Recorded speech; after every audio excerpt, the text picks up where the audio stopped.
The streets of Lagos buzzed with excitement as Nneka's wedding day arrived. In her parents' modest yet well-kept home in Surulere, there was a flurry of activity. The air was alive with chatter and laughter as family members scurried about, ensuring every detail was perfect.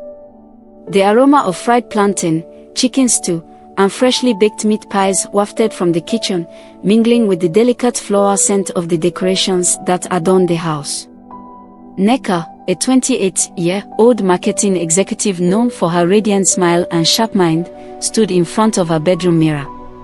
Her heart fluttered as she gazed at her reflection. Her white lace wedding dress, a masterpiece from a top Lagos designer, hugged her figure perfectly. Intricate beads sewn onto the body sparkled under the sunlight streaming in through the window. Her bridesmaids, dressed in matching gold sequin gowns, were busy helping her with last-minute touches. "Nneka, you look like an angel," her best friend, Ife, gushed, stepping back to admire her. Nneka laughed nervously. "I just hope I don't trip walking down the aisle." "Even if you do, Tobi will catch you," Ife teased, winking. Tobi, the groom, was everything a woman could want: handsome, successful, and kind. He was a senior consultant at a prestigious firm and came from a well-respected family. Their love story had been the talk of their circle, a whirlwind romance that began at a mutual friend's party. Within a year, Tobi had proposed, and now here they were. Meanwhile, at his family's mansion in Ikoyi, Tobi was preparing for the big moment. He adjusted his agbada in front of a large mirror as his best man, Deo, looked on. "You're a lucky man," Deo said, clapping him on the shoulder. "Nneka is everything a guy could ask for." Tobi nodded, forcing a smile. But inside, he was a storm of emotions. He glanced at Deo, who gave him a knowing look. "Are you sure about this?" Deo asked in a harsh tone. Tobi hesitated, then muttered, "I have no choice." The ceremony was held at a grand cathedral in Lagos Island. The hall was a vision of beauty, with white and gold drapery, fresh roses, and a massive chandelier casting a warm glow. The choir sang a soulful hymn as Nneka walked down the aisle, her father proudly escorting her. Tobi's eyes lit up when he saw her, but there was a flicker of something else, hesitation, perhaps, that quickly disappeared. The vows were exchanged, the ring slipped onto fingers, and the couple was pronounced husband and wife to thunderous applause. The reception was a lively affair. Guests enjoyed plates of jollof rice, pepper chicken, and asen, washed down with glasses of chilled champagne. The dance floor was packed as live musicians played high-life tunes. Nneka and Tobi's first dance was magical, the couple lost in their moment despite the crowd's cheering. As they departed amid sparklers and cheers, Nneka felt like the luckiest woman in the world. She couldn't wait to start this new chapter with the man she loved. The luxurious apartment in Lekki was a dream come true. Nneka had been there several times during the engagement, but tonight it felt different. This was now her home. Rose petals were scattered across the bed, candles flickered on the nightstands, and soft music played from hidden speakers. Tobi had spared no expense to create a romantic atmosphere. Nneka changed into a silky, ivory-colored nightgown, her excitement and nervousness battling for dominance. She checked herself in the mirror, her cheeks flushed and her smile bright. This was the moment she had dreamed of for years. Tobi, however, seemed distant. He had been pacing the living room while Nneka got ready and now lingered in the bathroom. "Are you okay?" she called out. "Yes, just freshening up," he replied, his voice muffled. When he finally emerged, he was dressed in simple pajamas, his usual confidence replaced by an air of discomfort. He climbed into bed beside Nneka, keeping a noticeable distance. "I know the wedding was a lot," Nneka said, trying to break the ice. "But it's just us now. You can relax." Tobi smiled faintly. "I think we should take things slow," he said, his voice measured. "Let's focus on building a deeper connection first." Nneka blinked, caught off guard. Slow. Tobi, we've been together for a year. What's wrong? Nothing's wrong, he replied quickly. I want to do this right. Though disappointed, Nneka nodded. She didn't want to push him on their first night as a married couple. But as she lay awake beside him, her heart heavy with confusion, she couldn't shake the feeling that something was amiss. Nneka quickly settled into her new life as a married woman, but Tobi's behavior became increasingly puzzling. He avoided physical contact, even casual gestures like holding her hand. He spent long hours at work, often coming home late. Deo, his best man, was a constant presence in their lives. He would drop by unannounced, sometimes staying for dinner. Tobi seemed more at ease around Deo than he did with Nneka. The two shared inside jokes, exchanged lingering glances, and often retreated to Tobi's study for private conversations. One afternoon, while doing laundry, Nneka found a piece of paper in the pocket of Tobi's jacket. It was a handwritten note. Last night was unforgettable. I'm so proud of you for taking this step. Let's be careful now that you're married. Love, D. Her stomach dropped. She read the note over and over, trying to make sense of it. Who was D? What had happened last night? That evening, she confronted Tobi. What is this? She asked, holding up the note. Tobi glanced at it and chuckled nervously.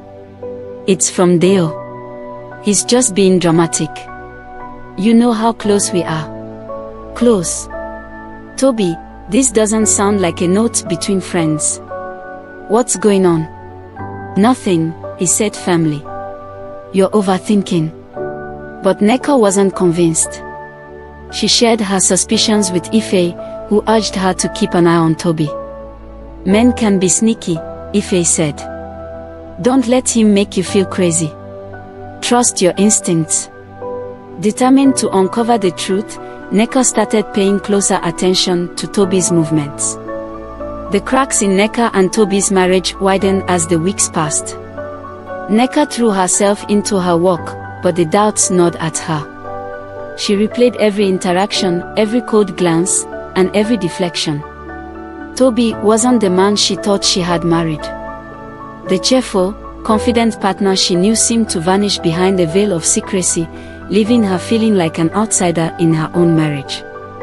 One evening, Nneka decided to test the waters. She suggested a weekend getaway to a resort in Elash Beach. It will be good for us, she said, her voice laced with hope. No distractions, just you and me. Tobi hesitated, glancing at his phone. I'm swamped with work, he replied. Maybe another time. You're always working, she shot back, her frustration bubbling to the surface. Do you even want this marriage to work? His silence was deafening. Nneka felt a lump rise in her throat but swallowed it down.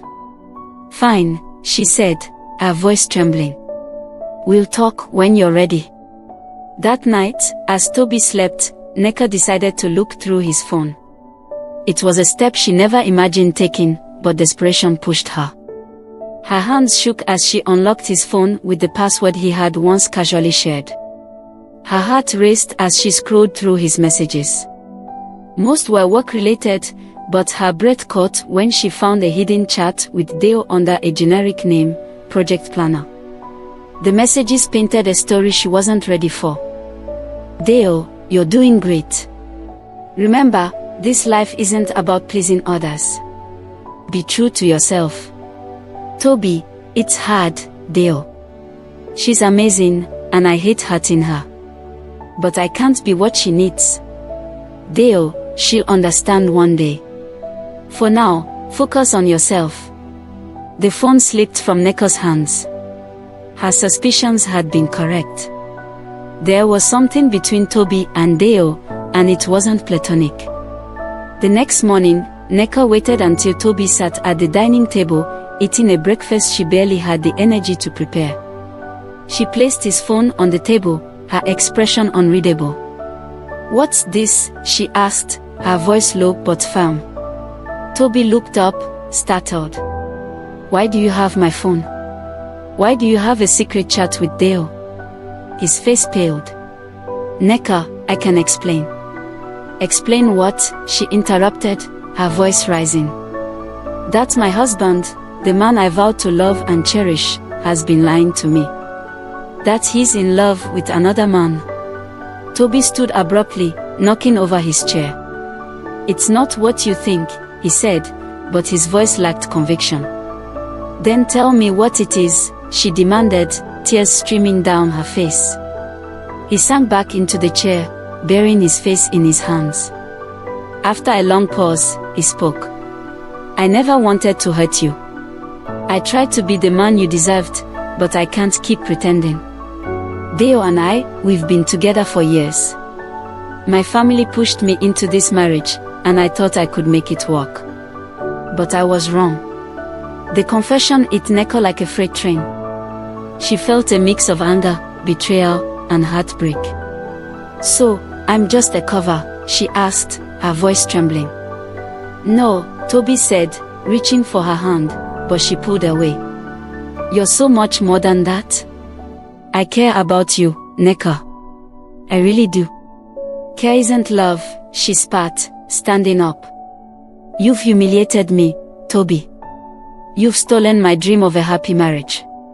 Nneka, please. Save it," she snapped. "I need time to think." The days after Tobi's confession were the hardest Nneka had ever faced.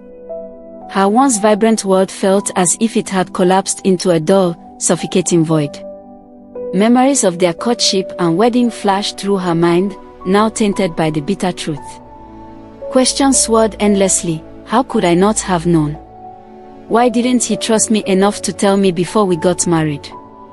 Was I just a pawn in his game? Nneka needed answers, but even more, she needed clarity. She decided to seek refuge with her family. At her parents' home in Suraleh, her mother greeted her with open arms. "Nneka, what is wrong?" her mother asked, sensing her daughter's distress. Sitting in the living room with her mother and Ife, Nneka recounted everything. Her voice broke several times as she narrated Tobi's confession, and by the end, both women were speechless.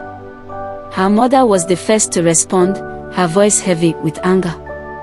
"This is unacceptable. You don't deserve this betrayal. That boy should have never brought you into this if he knew the truth about himself." Ife, on the other hand, took a more measured approach. "Sis, this isn't just about him. It's about you now. You need to take control of your life again. Don't let his decisions define your future." "But how?"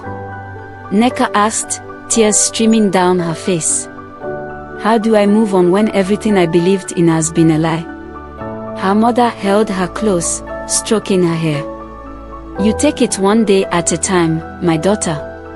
You are strong, and you will rise above this." The support of her family gave Nneka the strength to face what lay ahead. However, it didn't erase the emotional turmoil. Everywhere she went, she felt like people were staring, whispering behind her back. Whether real or imagined, it added to her pain. Tobi reached out multiple times, sending her messages filled with apologies. He admitted his cowardice and expressed regret for dragging her into a situation he wasn't ready to confront. He even offered to meet her for closure, but Nneka wasn't ready. Deo also tried to reach out. He sent a lengthy message explaining his relationship with Tobi, claiming he never wanted to hurt her.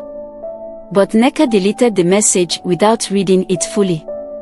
She wasn't ready to hear from the man she believed had stolen her husband's heart. Desperate for a way forward, Nneka turned to therapy. Her therapist, a kind yet firm woman named Mrs. Adesina, helped her unpack the layers of betrayal and self-doubt. "You need to remember, Nneka," Mrs. Adesina said during one session, "this isn't about your inadequacies. Tobi's struggles are his own, and his actions are not a reflection of your worth." Slowly but surely, Nneka began to reclaim herself. She started journaling her thoughts, documenting her journey from heartbreak to healing. She also joined a support group for women who had experienced marital betrayal, finding solace in their shared experiences. One night, during a particularly emotional group meeting, Nneka stood up to share her story. "I thought my world had ended," she began, her voice trembling. "But now, I see that this isn't the end. It's a painful detour, yes, but not the end of my story." Her words resonated with the group, and for the first time in weeks, Nneka felt a glimmer of hope. Months turned into seasons, and with time, Nneka began to rebuild her life. Her annulment from Tobi was finalized quietly, sparing both families the scandal they feared. Though the process was emotionally draining, it marked a turning point in Nneka's journey toward freedom. At work, Nneka found herself taking on more projects, using her energy to fuel her professional growth. Her boss, impressed by her renewed drive, offered her a lead role in an upcoming marketing campaign. It was a challenge she eagerly accepted. Outside work, Nneka discovered new passions. She started attending creative writing workshops, where she channeled her emotions into storytelling. It was during one of these workshops that she met Chuka, a documentary filmmaker whose passion for storytelling matched her own. Chuka wasn't like anyone Nneka had met before. He was attentive, patient, and deeply curious about the world. They struck up a friendship, bonding over their shared love for storytelling and African culture. One evening, after a workshop, Chuka invited Nneka for coffee. As they sat in a cozy cafe in Yoba, he leaned forward and said, "You have an incredible story, Nneka. One of resilience and courage. Have you ever thought about turning it into a documentary?" Nneka smiled, feeling a warmth she hadn't felt in months. "Maybe one day," she replied. Their friendship blossomed into something more over time, though Nneka remained cautious.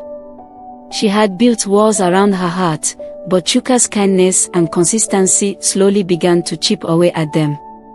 One day, while they strolled through Freedom Park, Chuka stopped and looked at her. "Nneka, I know you've been hurt. And I'm not here to rush you into anything. But I want you to know that I see you, the real you, and I admire your strength."